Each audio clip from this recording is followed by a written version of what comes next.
Talofa lava, this is Pacific Waves from RNZ Pacific. Lo'ingo o Susana Sriswiki. Coming up. It's all about the very survival of our planet and people.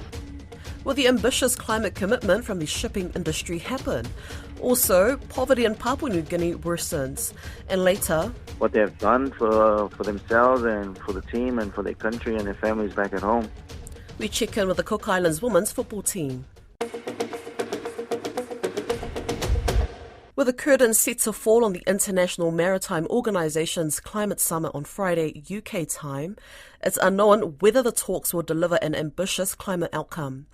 Whatever the conclusion, Pacific nations have made their presence felt.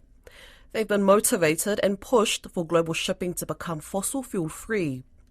But the negotiations have also put a spotlight on Pacific countries pushing for full decarbonisation of shipping and the introduction of a carbon tax, and the position of the Pacific Islands Forum at the IMO. Calvin Anthony is in London and filed this story.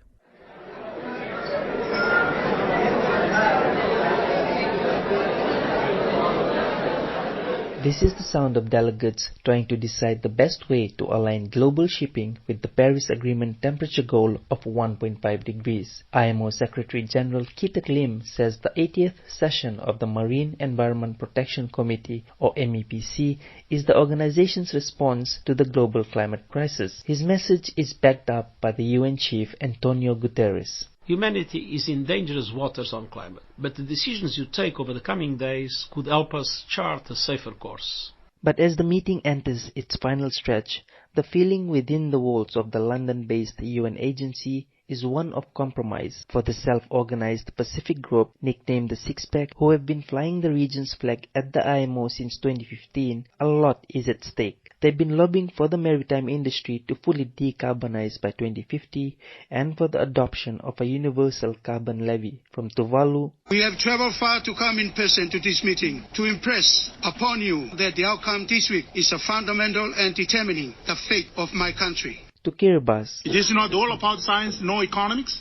It's all about the very survival of our planet and people. It is time to walk the talk. Vanuatu. Ignoring climate change impacts on the most vulnerable is not an option. States are going to have to live up to their responsibilities and international organizations up to their mandated obligations. And the Marshall Islands. We can choose to act decisively to set a hard 1.5 commensurate agenda, or we can choose to kick the can. We, the smallest and most vulnerable nations in the world, have chosen not to kick the can. The Six-Pack's position is clear. They want a just and equitable transition that leaves no country behind. It means adopting technical and economic measures, a difficult but necessary step to set shipping on a better, cleaner path. It also means setting science-based targets to start reducing greenhouse gas emissions starting as soon as 2030. Marshall Islands Special Envoy to the IMO, Alban Ishoda, says targets are meaningless without the right action. We need the right measures to get us there. If the IMO does not act to put effective measures in place, we will see the continued development of a patchwork of inequitable regional mechanisms favoring the largest shipping and trading nations at the expenses of the countries like mine. The right measures, according to the Six-Pack group, isn't net zero, but zero emissions, which means a total stop to digging for fossil fuels and ships paying $100 for every ton of carbon they emit. The revenue generated is expected to be used for an equitable transition for all, but with the majority dedicated to the most climate vulnerable nations. The challenge with the levy, as I understand it from others, is just the word levy. The word levy implies that, you're paying something, and developing countries are of the view that they shouldn't pay because they didn't contribute. Resistance is coming from several South American nations, China and others, but also from Australia and the Cook Islands, which is the chair of the Pacific Islands Forum. In May, Cook Islands Prime Minister Mark Brown addressed the G7 summit as forum chair. Mr. Brown had said then, quote, "Any funds raised through a punitive levy now being considered at the IMO to be imposed onto shipping must not come at a cost to small island developing states or SIDS." That position was reiterated by the Cook Islands at the MEPC 80 on Tuesday. The imposition of an economic measure on shipping, such as the punitive levy currently under consideration here at the IMO, must not come at a cost to the SIDS. It's a view completely opposite to that of the six-pack. Some Pacific sources privately expressed disappointment in the forum's position. One source told RNZ Pacific it said the forum isn't supporting the six-pack because it's about the Pacific people, their voices and islands. They say it also signals the Pacific is not always united on all fronts. But Vanuatu's climate change minister Ralph Regenmanu says they're not giving up. Ignoring climate change impacts on the most vulnerable is not an option. States are going to have to live up to their responsibilities and international organizations up to their mandated obligations. Meanwhile, Australia remains largely silent on the Pacific Levy. A spokeswoman for the Infrastructure, Transport, Regional Development and Local Government Minister Catherine King said via statement that as an island nation where 99% of our goods are imported and exported by sea, Australia needs to carefully consider the details of any economic measures. Poverty levels in urban areas in Papua New Guinea are growing, and the National Research Institute says without jobs and opportunities, it'll only get a lot worse. Don Wiseman spoke with one of the researchers, Dr. Philip Kavan, about the issue. I think anyone who's travelled through Papua New Guinea has always seen a lot of poverty or signs of poverty. But just how bad is the urban poverty in Papua New Guinea now? From my own perspective, you can just see by way how people try to cushion that poverty and try to survive day by day. And you'll be surprised to find that there's a lot of street selling that is going on, street kids begging, all these kind of things is happening on the street. Especially you go to urban centers like Port Moresby, the towns and all that. You will basically see those kind of things happening, and it clearly tells that it's a sign of poverty. People try to survive. To a large extent, these people have drifted in from the rural areas over the last 20, 30 years or so. Have they lost connection with their home villages? Really, what is happening, in my perspective, a lot of development and things, it's happening in the urban centers, like infrastructure. When I say infrastructure, I mean the school, health services and all that kind of thing. The basic services doesn't really reach the people in the remote areas. And so to acquire those kind of services, they migrate to the cities and towns to try to get service from those services that are available here in the cities and towns. That's one of the things that cause them to migrate. So nothing interesting or things that can sort of encourage them to stay back and enjoy the services that they need at the rural areas.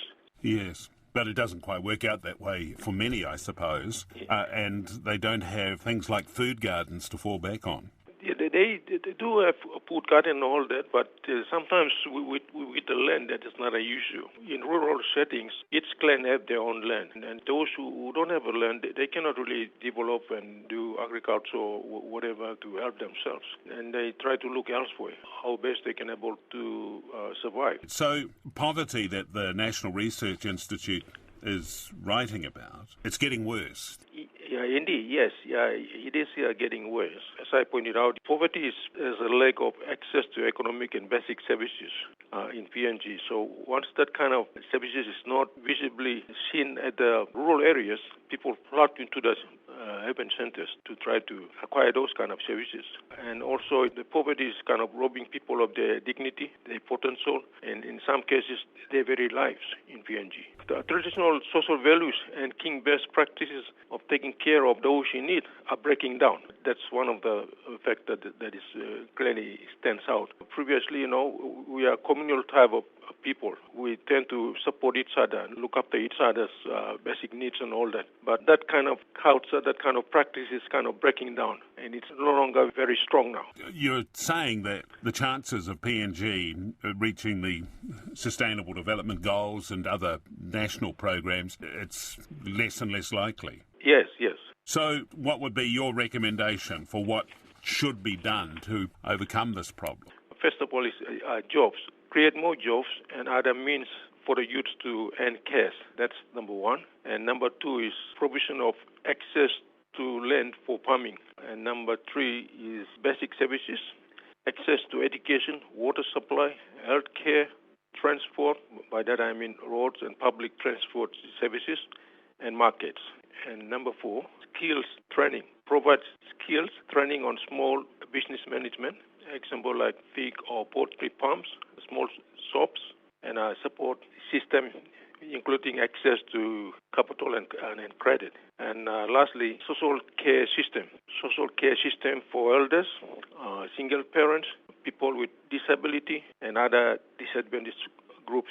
Those are the kind of things that can be implemented to reduce or to cushion the poverty. Yes, and I'm sure that would have a dramatic effect.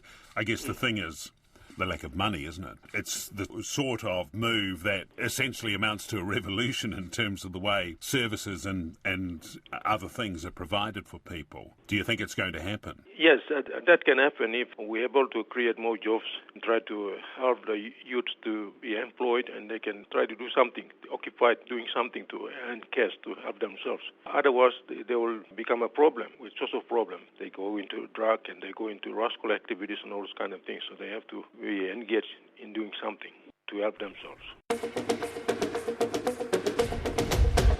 The Cook Islands women's footballers have had a fairy tale run in the Oceania Under-19 Championships, reaching the semi-finals with 2 excellent wins.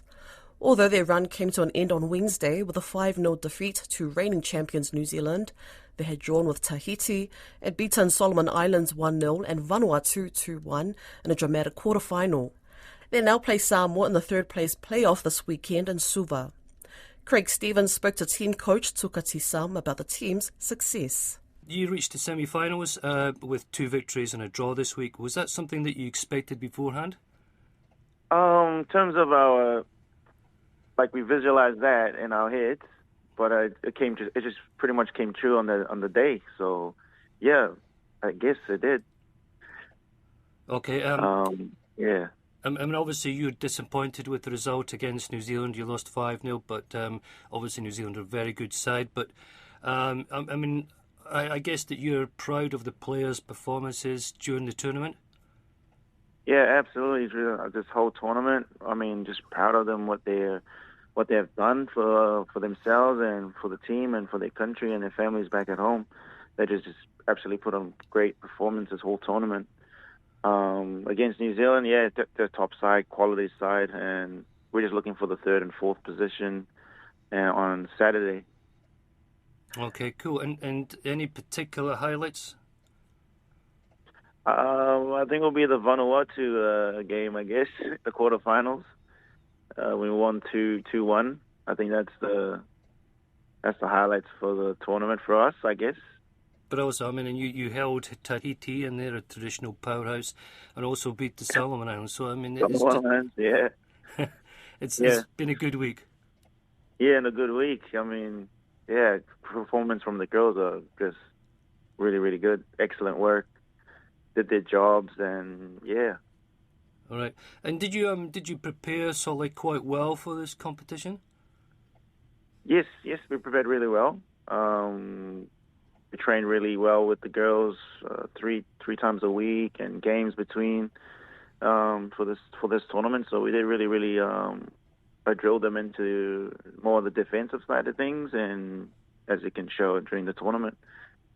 But yeah, we trained really well.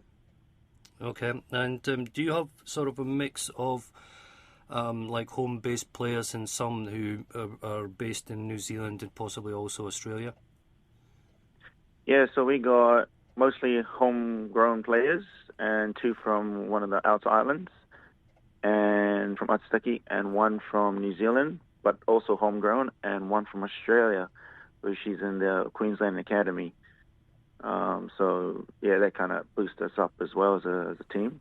Okay, and I guess you've having seen the players for the last week, I guess you you think that there's certain players who will probably kick on and play for the national senior team and possibly even sort of do quite well at club level overseas. Yes, or some of them already have played for the national team, so, and others are potential upcoming. So yeah, there'll be potential be a spot for them in the national team in the future.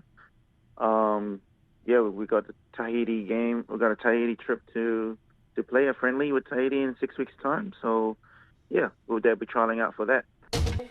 That's Pacific Waves for today. In the next program, we find out how Pacific women contribute to peacekeeping. Don't forget you can listen back on rnzi.com/programs. We're also on Apple, Spotify and iHeartRadio podcasts. From myself and the team here at RNZ Pacific, so far so far.